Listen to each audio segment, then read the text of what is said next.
There has to be courage to think about problems in a way that other people don't think about them. That's where the aha moments come from. I'm Jane Grogan, and I'm a scientist.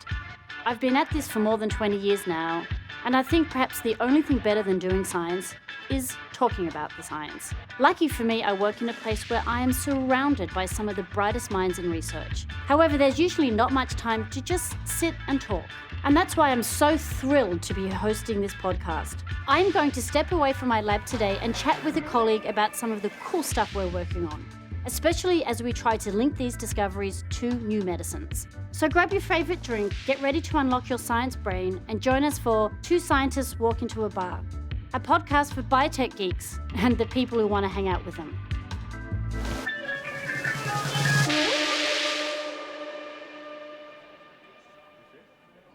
Everybody is talking about cancer and the immune system. It's changing the way we think about treatment.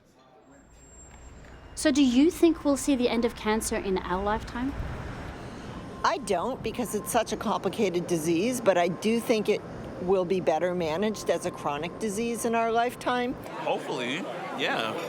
Yeah, I don't really know the medical side behind it, but yeah, something hopefully. Yeah, I definitely think we'll see the end of cancer in our lifetime. I would like to believe that that's true, but we all know how challenging the biology is. I think it's getting better, but in my lifetime, I don't think it's going to be a cure for it. You can't control it, and you can prolong life, at this point. But being a cure-all, no, I don't. Today I'm talking with Ira Mellman. Ira is one of the biggest names in the exciting field of cancer immunotherapy. And I'm not just saying that because I actually work with him every day. Ira is the former head of the Yale Cancer Center. He's now head of the Department of Cancer Immunology Research at Genentech. Welcome, Ira. How did you get here in the area of cancer immunotherapy? I think, in fact, you began your academic life, so to speak, as a musician. I began my life as a musician. Although my father was a scientist, he was a chemist. No offense to my chemistry colleagues. He always said the chemists were the most boring people in the world and that whatever I do, I shouldn't go into science. So they started me in music lessons, almost anything else to keep me away from science. I think from the time I was 5, I went to a music conservatory, but that didn't last very long because everybody else, I think, was more serious than me. And how did you settle on biology? Was this a particular project or mentor or teachers at the time? Yeah, it was a particular mentor. It was a plant biochemist. Plant biochemistry is a long way away from cancer immunology. Yeah. Or maybe not. Well, I mean, it's science, and where you learn to do science is more important than what you actually learn to do at that time. You learn a process. You learn to love it, and if you don't love it, you don't do it. Or you don't do well at it. Or you don't do well at it, or you're miserable all the time. You learn criteria, you learn techniques, you learn when to accept something as being true or not. All of these things are basic tools, and it doesn't matter if you're studying plants or worms or humans or anything else. Science is a process. Really great scientists will love any problem that he or she is given to do. So it didn't matter. And at that point, I knew nothing anyway, so we were studying some algae. But what was important about the experience was that all he had were these, little kids, these undergraduates running around. So he took us in the lab and treated us like graduate students and postdocs. And you got such a sense of what the discovery process was like, the things that you were reading about in textbooks and reading about in journal articles. You can do it. You can participate in that process. You can think of an idea. You can come up with a hypothesis and then design experiments to test it. And that was just so intoxicatingly fulfilling that how can you not do that? And this way I got to interact with a real scientist there, even though I was a 18, 19-year-old little, I can't use the word on radio. Our bodies are being constantly bombarded with bugs, pathogens, bacteria, viruses. And, all of us expect our immune systems just to deal with this, right? So how does the immune system do this? The immune system is really clever. Before you're born, the immune system is educated to recognize all of the things that belong to you, that belong to individual cells. We call this self. So that means whenever anything after birth, anything comes into your body that is different from self, that thing is usually some type of a microbe or virus or allergen from outside. The immune system sees it not as self, but as foreign. And as a consequence of that, it mounts a protective response. So the whole purpose of the immune system is to really protect you against nasty things that happen to come in from the outside. When you're mounting an immune response to a foreign or an outside pathogen, The immune system gets activated, you fight the disease, and the immune response contracts, and you maintain this memory. But what's up with cancer? Well, cancer is something that happens after you're born in the huge majority of cases. And cancer cells, although they are far more similar to your normal cells than they are to things like an incoming bacterium, they do have some very specific changes that are genetic in nature that distinguish the cancer cell from the normal cells. So as a consequence of that, again, in principle, the immune system should be able to detect them as foreign and mount a response against them. Why is the cancer still invisible to the immune system? That's a great question. I think there are probably two reasons, which is first, the changes that occur are really pretty subtle. So unless the immune system is looking really carefully, it's not going to pick them up. Second is that even if the immune system does pick them up, a response starts. But then one of the essential and really nifty features of the immune system is that the responses are self-limited. Because if the responses were to anything, even if it was a virus, if the response was allowed to go in an unchecked fashion, the immune system would be creating so many toxins and so much inflammation that you would eventually die from an overactive response to something that the immune system was trying to protect you against. So in cancer, what happens is that you start a response, and then that response, because it is incapable of killing off all of the cancer cells, the response is effectively turned off in any one of a number of different ways. So it's not so much that the cancer is necessarily invisible, but that the response is attenuated in accordance with the normal mechanisms that the immune system uses to prevent chronic inflammation and damage to the host, meaning you, as a consequence of chronic inflammation. Jane, That is Wellington, my producer. why can't we boost the immune system somehow? It's been tried and really hasn't worked out so far. We use vaccines very successfully for fighting or setting up memory to foreign pathogens. And this was tried, right, for cancer as well, but it failed pretty much dismally. Yeah, vaccines failed. Well, let me back up for a second. What the vaccines are, or were, or what any vaccine is, you inject somebody with something that you want to generate long-lasting immunity to. And this works really well for viruses and bacteria and the like. The use of vaccines in cancer involved taking proteins that were thought to be specific to cancer cells. Problem was twofold. One is the proteins that were chosen were not good choices because they were not really these mutant proteins that really do drive cancer. And second, and perhaps even more importantly, what happened in all of these vaccine studies is that you can inject your vaccine, the immune system responds, and then the immune system, as soon as it makes a response, turns itself off by, again, virtue of this negative feedback loop, tries to keep a lid on the severity of immune responses in order to prevent the immune system from overreacting and killing the host. So that balance is all screwed up. And the vaccines were never able to drive a sufficiently large an immune response to actually do anything. And then the cancer cells and every other normal cell in the body protected itself against these vaccines. Over the last 5-10 years, maybe, that realization really came to be a major new breakthrough in conceptual understanding of how the immune system works.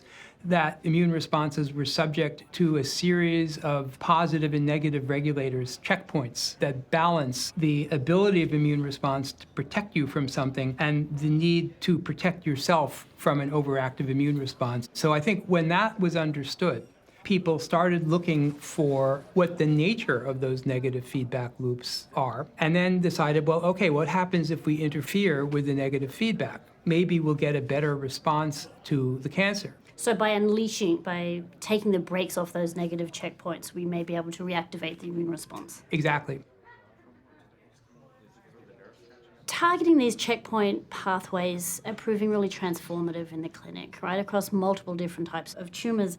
Do they fit into the current treatment paradigms of radiation, surgery, chemotherapy? Or do you think this kind of approach will actually displace some of these current treatment paradigms? I think kind of both, because it's not as if that the other things that one does for cancer patients, such as surgery or radiation or even some chemotherapy or targeted therapy, it's not as if they don't work. They do, and sometimes they bring very good benefit. More often than not, though, unfortunately, the benefit is of limited duration. So because if you don't treat someone in a way that eradicates every last cancer cell, which I can tell you is a very difficult bar to reach, then that treatment also has to have enabled the generation of an anti-cancer immune response. And that then gets back to all of the problems we've been discussing concerning all of the negative regulatory features, all of the checkpoints that come to bear. So if you take any of these so-called standard of care treatments and use them in a way that does not kill off the immune system, then, Or dampen it down, as you were referring to earlier. yeah, then you could use them to actually amplify the benefit that you get from standard of care. And in fact, from preclinical or mouse studies, we're finding that to be so. Others are finding that to be so. So that even conventional chemotherapies that people hate because they make you lose your hair and all this stuff, turns out that they actually have a very, very strong effect in modulating the immune response. There are an increasing number of studies now that say that the ability of these agents to actually have an effect on cancer is already tied to the immune system, which is really quite remarkable. Jane, does this mean that our immune system has been playing a role in cancer treatments all along? That's exactly right, but we didn't see it because we were researching in our own separate silos.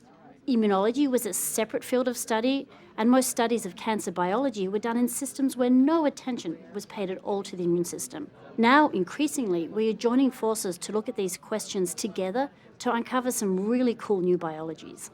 So busting down these silos is what is proving to be transformative, right? Oh, absolutely.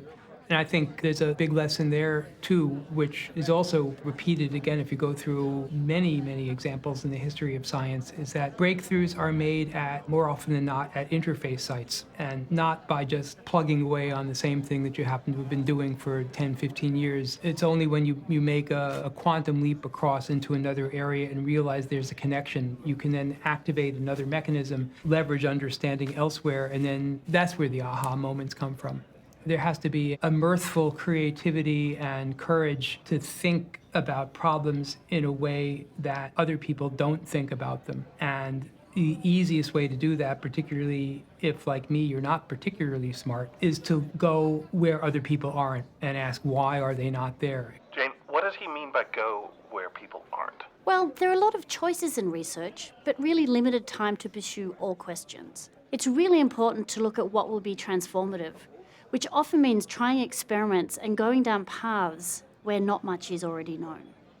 What's next? Where do we start moving towards more rapidly, and then where does the field go from here? Well, I think there's two different ways of looking at it. One is I'm a big proponent of that if you know something works, build off of that, because that's where the only validated biology is. So there are multiple negative regulators. Let's continue to work on those, because interfering with more of them could very well bring additional and transformative benefit, because most people are not cured even with these immunotherapies. Their tumors may go away, and they may stay away for a long time, but the cancer may still be there.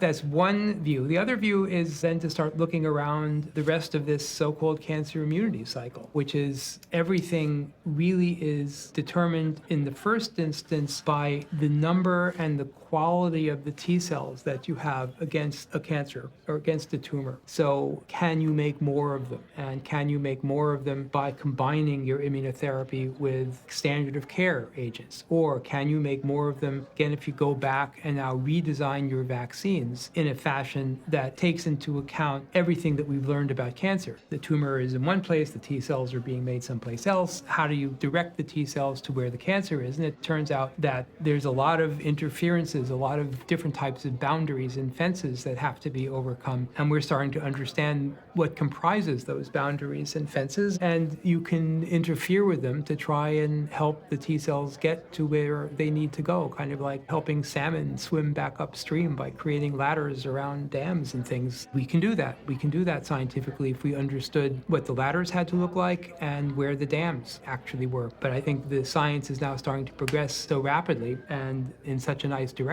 that those types of understandings are really revealing themselves to us. I just want to end by bringing up a dirty little four-letter word, cure. We've been trained as perhaps scientists to not use this word, but do you think for cancer and treatment of cancer with the onset of this whole anti-tumor immunity field that we can start evoking that word again? Yes, I think we can, and I think we should. And the reason is not really having anything to do with the conceit about the field and how wonderfully it works, but rather gets back to just the fundamental feature of the immune system. When you get a virus infection, your immune system will cure you of that virus infection. The virus goes away. You have no infection anymore. Not only do you get cured, but you then are protected against subsequent infections by the same virus. That's simply how the immune system works. It's adaptive. It eliminates threats. It eliminates and kills off foreign bodies. So if we are able to activate the immune system in the right way and to a sufficient extent, it should perform that type of curative function against cancer as well as it does against any microbial infection that the immune system was really, by evolution, devised to deal with. It's certainly an incredibly exciting time for both patients and researchers in the field. And with that, I'd like to thank you, Ira, for talking with us today. You're welcome, and I thank you for having me. If you enjoyed that chat half as much as I did, be sure to tell your fellow science fans about the show. Like us on Facebook and Twitter, and most importantly, subscribe and rank us on iTunes. We'll be back in a couple of weeks with a new show. And now, for me, it's back to the lab.